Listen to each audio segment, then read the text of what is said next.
welcome back to CCL Online. Following on from Intel's Kaby Lake launch, I have a few more Z270 motherboards to show you if you're considering upgrading. Here in front of me you can see two beautiful new motherboards from ASUS Republic of Gamers. First, you can see the STRIX Z270F Gaming, and over here we've got the Maximus 9 Hero. As most of you may already know, STRIX is kind of aimed at high performance gaming, whereas if you're really into your overclocking, the Maximus Hero will be for you. That's not to say, however, that the STRIX is lacking in overclocking features, as you get plenty of automatic and manual options on the board.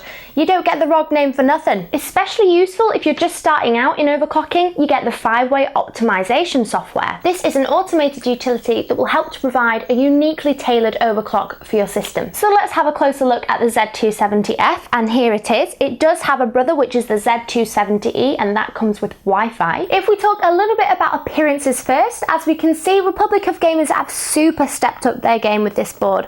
It really packs a punch with its sophisticated gunmetal and black colour scheme, and it means you can put it with pretty much any colour in your build and it will look super hot. On top of this, you get the ASUS Aura Sync, and they've left it kind of conservative, which I think is sort of refreshing, by putting the lights only on the shroud. The top two PCIe slots are reinforced with steel plates called Safe Slot, and this really adds to the slick look of the board. And of course, it adds extra protection and prevents the PCBs from buckling under heavy load. It supports up to 64GB of DDR4 memory at 3866 MHz. It has two M.2 slots in the middle and at the bottom corner of the board. For cooling, you've got a dedicated AIO pump header and a high amperage fan header, brand new Supreme Effects 8-channel audio, and it even has a dedicated 3D mount. This allows you to customize your own motherboard by printing logos, nameplates, and cable covers. On the back panel, you've got a generous amount of ports. You have 4 USB 3.0 ports and 2 USB 3.1 ports, one of which is Type-C. And as previously mentioned, on the Z270E, you have a Wi-Fi module. Moving on to the Maximus 9 Hero, and here it is. A seriously good looking board, again, very similar in design to the STRIX, although it has got a slightly chunkier heatsink over the Z270 chipset. This one also has Safe Slot steel reinforced PCIe, and it supports up to 64GB of memory, but at higher speeds of up to 4000 MHz. For the audio, you've got ROG Supreme Effects again, with gold-plated audio jacks on the back panel. You've got two M.2 slots, and this time you've got overclocking features built into the board. In the top right-hand corner, you have your Q-code LED. Then down at the bottom, you've got your power reset buttons,